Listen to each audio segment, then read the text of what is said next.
Bonjour à toutes et à tous, vous êtes ici à Simba Media DRC dans l'émission Les Grands Angles. Aujourd'hui, nous aimerions aborder euh, les sujets qui concernent l'actualité dans la partie est de la République démocratique du Congo. Et aujourd'hui, nous recevons Monsieur Sonny Mouloumé. Monsieur Sonny Mouloumé, bonjour. Bonjour, monsieur le journaliste. Nous sommes ravis que vous puissiez accepter notre invitation et vous vous rendez sur Simba Media DRC. C'est vraiment un plaisir. Comment vous trouvez notre média? Non, c'est un média qui édifie la population, Et surtout en cette période où la population attend des informations fiables sur l'évolution de la situation au niveau des fronts, aussi sur le plan social dans la société ici à Goma et partout ailleurs. Et donc c'est un média, c'est une initiative salutaire. Merci, merci, merci, Monsieur Sony. Monsieur Sony, pour les gens qui ne vous connaissent pas, est-ce que vous pouvez essayer de nous donner une brève présentation? Qui êtes-vous vraiment? Oui, je suis Gentil Sonny Mouloumé. Oui.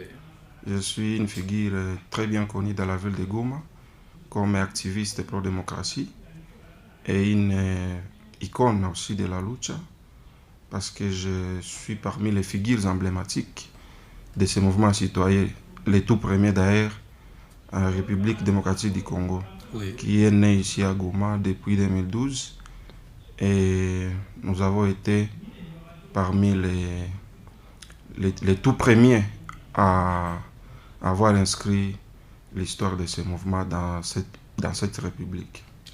Monsieur Sony, vous dites que vous êtes un ancien activiste des droits humains et vous êtes aussi un ancien activiste de la lucha. Pouvez-vous nous dire un peu sur la situation actuelle dans la ville de Goma? Pour les gens qui ne connaissent pas la ville de Goma, qu'est-ce qu'ils doivent savoir en bref de la vie actuelle dans cette ville? Effectivement, depuis à peu près une année, Oui, la ville de Goma est sous les administrations du mouvement politico-militaire AFC M23. Et c'est depuis le 27 janvier que Goma a été libéré par l'AFC M23. Et c'était dans un contexte où Goma faisait face à une insécurité qui ne disait plus son nom. Parce que vous vous rappelez, à l'époque de l'état de siège, la ville était pleine de Wazalendo, les armes circulaient partout et il y avait un phénomène qui faisait rage dans cette ville de Goma, le phénomène 40 solaire. Chaque jour, on pouvait tuer un changeur de monnaie et parce que l'État était incapable à sécuriser la population, on est arrivé au point que les autorités ont interdit les changeurs de monnaie à œuvrer jusque dans la soirée. Et donc, cette situation a beaucoup affecté la population. Et depuis le 27 janvier, Kagoma est tombé dans les mains du M23. Et après que les forces armées et les forces de sécurité ont fait les ratissages, aujourd'hui, on respire la paix du fait que ce phénomène a été démantelé. Il n'y a plus d'assassinats ciblés.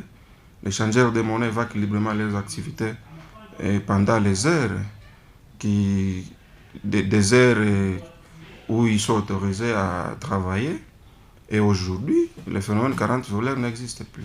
Donc, ces phénomènes ont été, en tout cas, neutralisés par les forces de l'AFC 23. Et aujourd'hui, nous vivons en paix dans la ville de Goma. ah, merci, merci Sonny Mouloumé. Dites-nous un peu, nous restons toujours dans la partie est de la République démocratique du Congo et maintenant nous aimerions nous diriger notamment dans les provinces du Sud Kivu. Nous voyons directement Ouvira, les territoires d'Ouvira, nous voyons Minembwe, ainsi d'autres parties qui ont été ravagées par les exactions commises par les différents groupes armés. Monsieur Sonny Mouloumé, quelle est votre analyse et quelle est votre perception par rapport au non-retour des réfugiés congolais qui sont basés actuellement au Burundi? Pourquoi est-ce qu'ils ne rentrent pas pendant que des forces gouvernementales sont déjà dans la ville d'Ouvira? Ce que vous devez savoir, monsieur le journaliste, Oui, est que la présence des forces armées de la RDC ne garantit pas une sécurité dans la ville d'Ouvira. C'est pourquoi jusqu'à ce jour, Ouvira est maintenant occupée par les forces de la RDC, Oui. également accompagnée par une milice dénommée Wazalendo. Et il n'y a pas longtemps, les forces armées burundaises ont fait aussi leur entrée dans la ville d'Ouvira. Et donc, avant que Ouvira ne soit tombée dans les mains de l'AFC M23, on vivait déjà la paix dans cette ville parce que c'est une ville où les discours de haine font rage, Oui. où la communauté Banyamulenge fait face au quotidien à des représailles. Et juste après le retrait de l'AFC M23 dans cette zone, il s'est fait que ceux qui sont restés dans cette ville ont fait face à des représailles, ils ont fait face aux menaces, des biens et maisons ont été détruits. Et donc cette situation contribue aux raisons qui poussent ceux qui sont dans les refuges au niveau des Burundi Oui. à ne pas avoir le courage de retourner. Parce que cette présence des FARDC accompagnée par une milice ne garantit pas la sécurité. Mais presque partout dans les discours du gouvernement, des responsables du gouvernement de Kinshasa, ils abordent le sujet du genre que les Ouazalendo, c'est bien, sont les fils du pays, ce sont les enfants du pays, ils sont en train de combattre contre l'AFC M23. Réellement, vous en tant qu'ancien activiste, aussi un observateur des droits humains, qui sont réellement ces Ouazalendo? Effectivement, si vous retournez dans l'histoire, Oui. ce n'est pas un fait nouveau. Oui.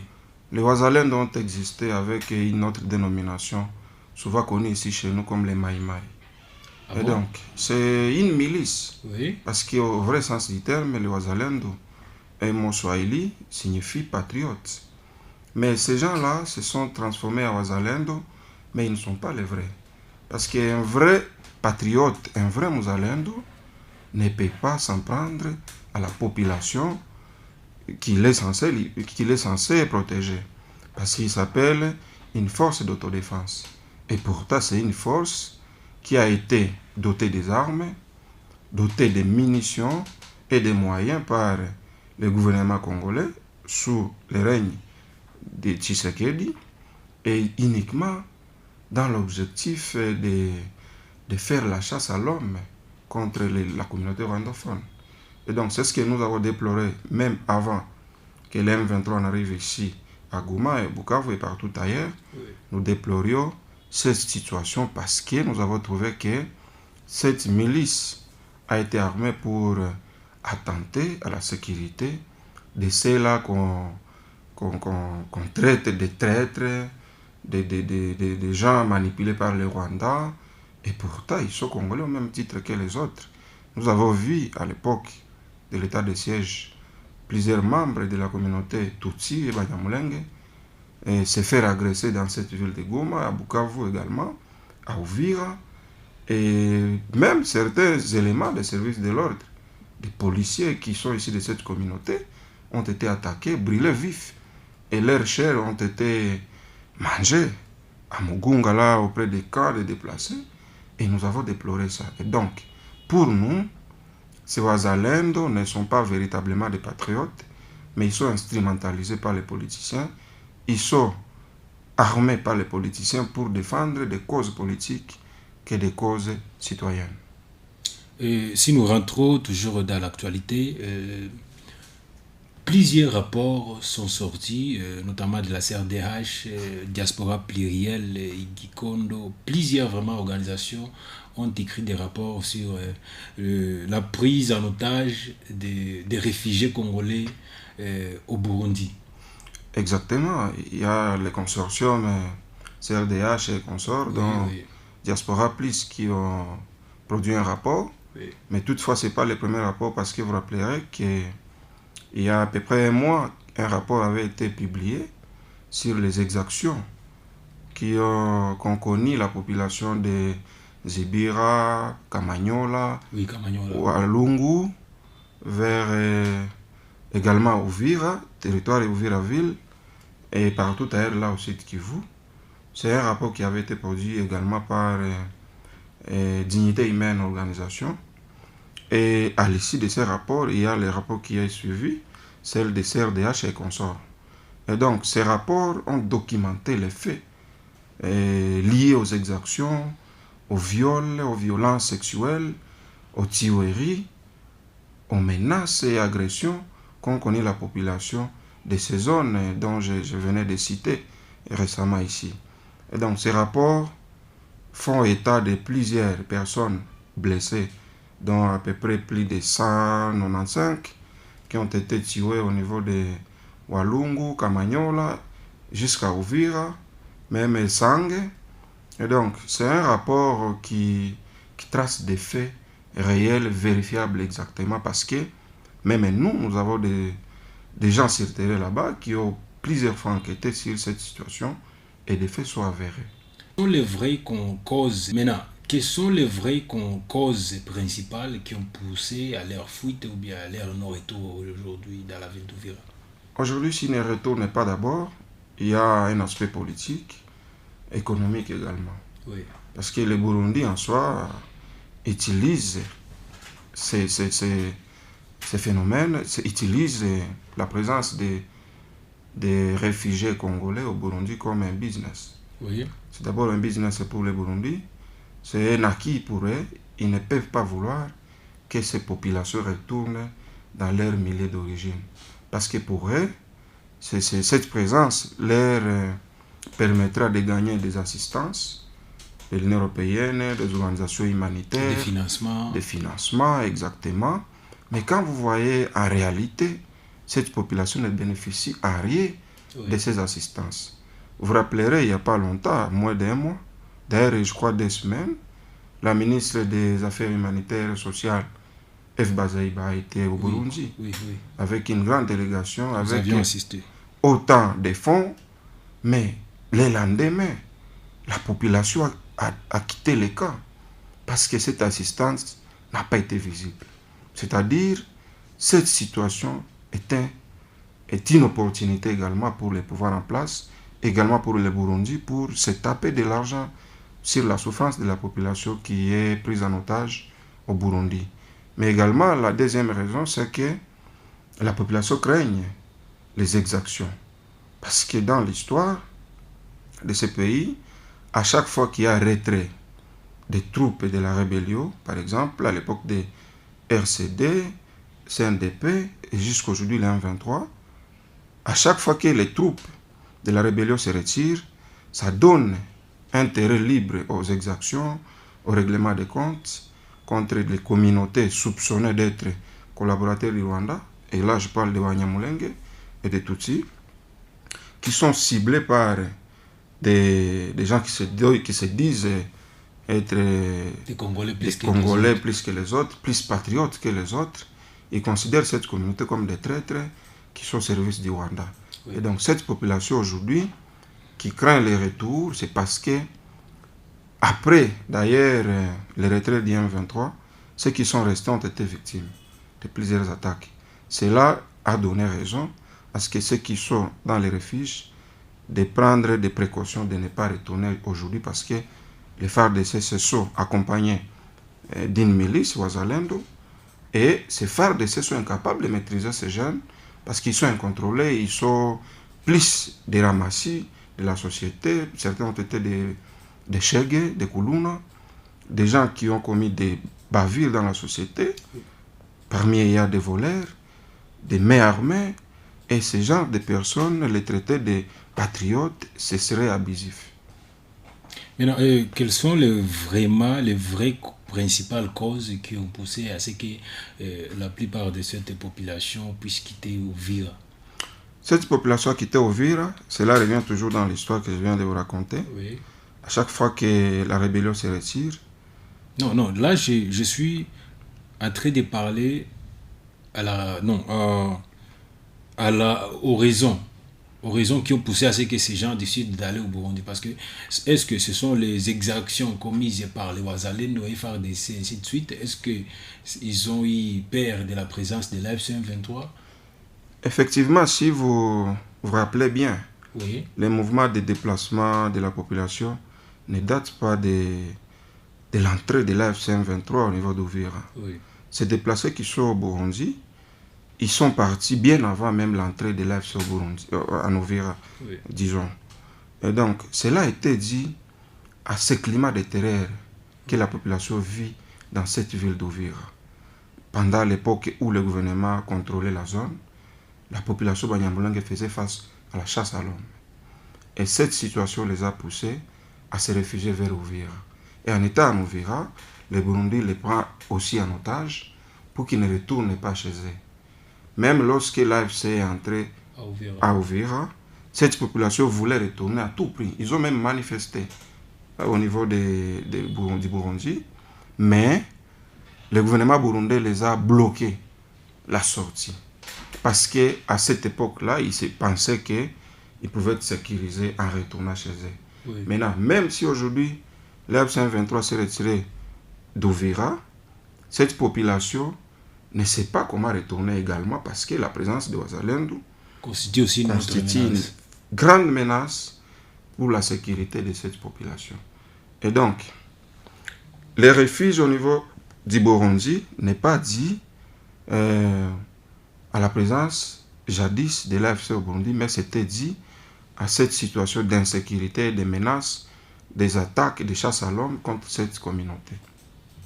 Maintenant, pourquoi lors du retrait de l'unité de monitoring de l'AFC M23, il y avait eu plusieurs habitants qui ont quitté aussi la ville, notamment les membres de la communauté Banyamulenge, mais aussi, ce n'est pas seulement les membres de la communauté Banyamulenge, mais il y avait aussi d'autres jeunes, d'autres papas, d'autres citoyens qui ont jugé, qui ont décidé non, bon, nous ne pouvons pas rester dans cette ville.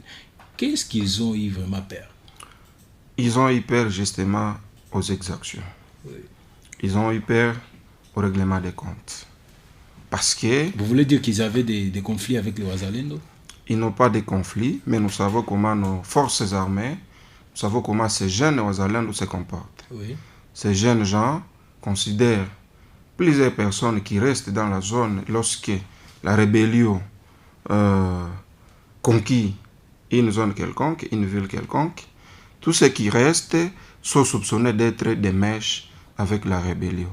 Et donc, nombreuses personnes, que ce soit ici de la communauté Banyamulenge ou d'autres communautés qui étaient restées là-bas, Oui. sont considérées comme des complices de la rébellion. Et donc, avec cette réalité et avec l'histoire récente, la population Banyamulenge et tant d'autres ont jugé bon de quitter momentanément cette zone parce que leur sécurité ne serait pas garantie du fait qu'ils craignaient aux représailles, au règlement des comptes, aux attaques et parfois même à des exécutions sommaires parce que les Wazalendo ne réfléchissent pas deux fois pour tuer quelqu'un lorsqu'ils considèrent qu'il est rwandophone, qu'il est Tutsi ou Munyamulenge ou peut-être en collaboration avec l'AFC M23. Maintenant, que peut-on dire sur les exactions qui ont été commises après les retraits de l'unité de monitoring de l'AFC M23? Parce que nous avions entendu plusieurs exactions, notamment aujourd'hui nous ne voyons pas, nous avions entendu aussi qu'il y a eu coupure de la connexion Internet dans la ville d'Uvira. Qu'est-ce qui s'est passé après le retrait de cette unité? Parce que nous aussi, nous avions entendu comme d'autres médias, mais vous êtes aussi un observateur des droits humains, vous êtes un activiste, vous pouvez avoir plus d'informations que nous, peut-être. Exactement. Cette situation n'a pas été vécue seulement à Uvira, parce que récemment ici, Massissi, Rutshuru, on connaît la même situation. Oui. La connexion a été coupée, même Goma. Oui. Ce n'est qu'aujourd'hui que Vodacom vient de rétablir la connexion. Oui. Et on ne sait pas qu'est-ce qui se passe derrière tout ça. Je pense que c'est une stratégie pour le régime à commettre des violations des droits de l'homme et éviter que ces exactions, ces violations ne soient documentées. Et donc, dans la ville d'Uvira et ses environs, juste après le retrait de l'AFC M23, on a connu plusieurs violations des droits de l'homme. Ce qui a été même documenté par les organisations et les médias indépendants au niveau de ces zones. Et donc, il y a eu des violences sexuelles contre des femmes, contre des mères, contre des jeunes filles. Et ça a été bien documenté par les organisations des droits de l'homme et la presse indépendante. Et donc, en cette période où il n'y avait pas de connexion, il n'y avait pas d'observation, nous avons eu des témoignages de la population vivante dans cette zone qui a bien témoigné à travers des enquêteurs qui s'est connu plusieurs cas de violences sexuelles, de tueries et des attaques ciblées contre des populations ayant resté dans ces zones. Et donc, il y a eu même des poursuites de certains qui ont quitté la zone. Ils ont été menacés par même des drones, jusque même dans les zones de refuge au niveau de Kamanyola et ses environs. Au niveau des Minembwe, jusqu'à aujourd'hui, il faut face à des attaques sporadiques. Et ce sont des crimes contre l'humanité qui continuent à être opérés dans ces zones du site Kivu. Après les retraits de la FC23 dans toujours les mêmes sujets d'actualité, il y avait eu, nous tous nous le savons, qui sont soutenus par des mercenaires, les mercenaires étrangers. Alors que nous le savons tous, la Charte des Nations Unies, la Charte de l'Union africaine interdit l'utilisation des mercenaires en Afrique. Que peut-on dire de ces mercenaires qui soutiennent les forces coalisées gouvernementales de Kinshasa, mais aussi la décision de leur retour à Uvira a été aussi, a été soutenue par les médiateurs américains dans le processus de paix. Qu'est-ce que vous avez à dire par rapport à ce soutien des mercenaires et ce soutien de l'administration Trump? Ce qui est sûr, affirmer que les États-Unis comme l'un des médiateurs dans ces conflits, soutenir des mercenaires, ça serait aller trop vite en besogne parce que officiellement, aucun médiateur sincère et crédible ne peut soutenir des mercenaires parce que cela est condamnable par d'ailleurs la Charte des Nations Unies, également par la Charte de l'Union africaine. Ces genres de mercenaires sont considérés comme des milices. Et donc, dire que les États-Unis soutiennent cela serait aller trop vite en besogne, mais toutefois, la présence des mercenaires dans les zones aujourd'hui sous occupation du pouvoir de Kinshasa, c'est toujours dans cette logique de sous-traitance de notre sécurité nationale, ce qui ne garantit pas la sécurité des populations, parce que les mercenaires ne sont que là pour leurs intérêts personnels, les intérêts économiques. Ils ne sont pas là pour venir mourir pour nous, pour les Congolais. Ils sont là que pour les gains. Ils viennent chercher l'argent. Et quand il s'agit de réels affrontements, ils ne peuvent que prendre pour des scampettes. Ils ne peuvent pas accepter de mourir pour les Congolais. Et donc, c'est du gaspillage inutile pour notre pays, pour les régimes en place qui continuent à débourser des millions de dollars pour alimenter, pour entretenir des milices, pour entretenir des mercenaires qui ne peuvent jamais accepter de mourir pour notre pays.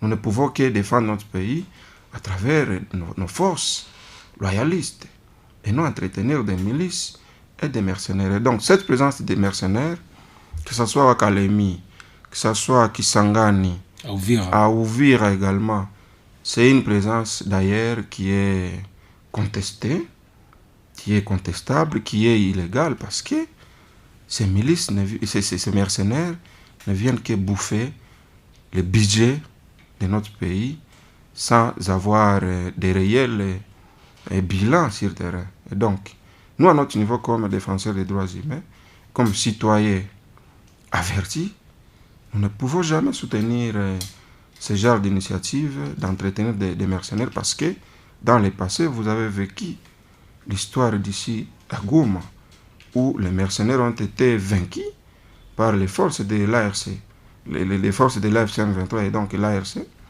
qui les ont neutralisés ici dans la ville et ils ont été rapatriés dans leur pays. Mais le pouvoir de Kinshasa persiste toujours à utiliser ces mercenaires, sachant bien qu'il n'y aura jamais de résultats sur le terrain. Et donc ce n'est qu'un moyen de voler les fonds publics à travers ces mercenaires à travers des achats des armes, à travers la guerre qu'on est en train d'alimenter. Et donc, moi, je ne peux jamais soutenir le mercenariat dans notre pays. Eh bien, monsieur, si nous restons... Les droits humains, soucier de la souffrance, soucier de la population qui a tant souffert depuis plus de 4 ans, depuis la résurgence de ces conflits en cours aujourd'hui, je ne peux qu'appeler toutes les parties, et surtout les médiateurs, de peser de tout leur poids afin d'amener le pouvoir de Kinshasa à comprendre que l'unique voie, la seule ici, pour résorber ces conflits et pour le retour de la paix, le retour à la paix, n'est que la voie du dialogue.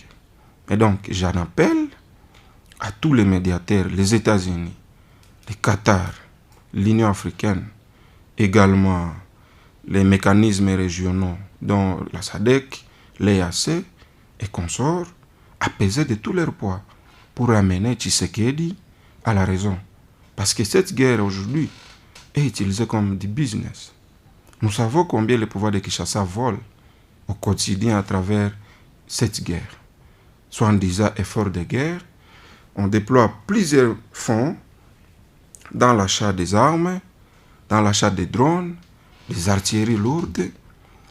Mais en réalité, quand vous voyez par exemple, on vous dit que sur le marché international, les drones coûtent 6 millions, mais quand vous interrogez les budgets, les fonds qu'on a débloqués, vous trouverez que c'est 20 millions de dollars qu'on débloque pour l'achat de chaque drone.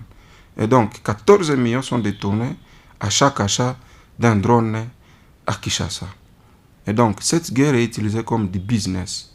Et le pouvoir ne se soucie pas de la population, ne se soucie pas de la souffrance de la population, mais utilise cette guerre comme un business politique et économique. Ils veulent s'enrichir sur la souffrance du peuple et ils veulent également glisser de leur mandat. Le président Tshisekedi a gagné les élections en 2023 grâce à cette guerre qu'il a utilisée pour manipuler la population, pour leur montrer que c'était le Rwanda l'ennemi, que c'était le Rwanda le vrai problème de ce pays. Pourtant, le problème est interne. Le problème est interne dans notre pays. Le problème est politique. Le problème est lié aussi à la légitimité. Le problème est lié également à l'organisation chaotique des élections passées. Et donc, les médiateurs devraient peser de tout leur poids pour ramener ces régimes prédateurs au pouvoir actuellement à revenir à la raison, pour que cette guerre finisse, pour que la paix revienne à travers les dialogues, et à l'issue de ces dialogues, qu'un dialogue national soit organisé. Parce qu'au-delà du problème sécuritaire, ce problème est aussi politique. Au niveau de l'interne, il y a un sérieux problème. Au niveau de la politique, ce qui demande que les politiques, toutes les couches, s'assoient sur une même table afin de baliser tout ce qui ne va pas au pays. Et donc, c'est ça aussi le sérieux problème qu'il faut résorber. Et cela ne peut qu'avoir une solution qu'à travers les dialogues. Merci, monsieur Sony Mouloumaï. Et merci, bonjour encore, chers téléspectateurs. Vous nous suivez depuis plusieurs villes, où que vous soyez dans le monde, à Belgique, à Kinshasa, à Uvira. Vous êtes en train de suivre Simba Media DRC. Nous étions avec Sony Mouloumé, un jeune activiste des droits de l'homme, un jeune citoyen motivé par la bonne gouvernance et la démocratie. Merci de nous avoir suivis, dès commencer au début jusqu'à ce moment. Merci beaucoup.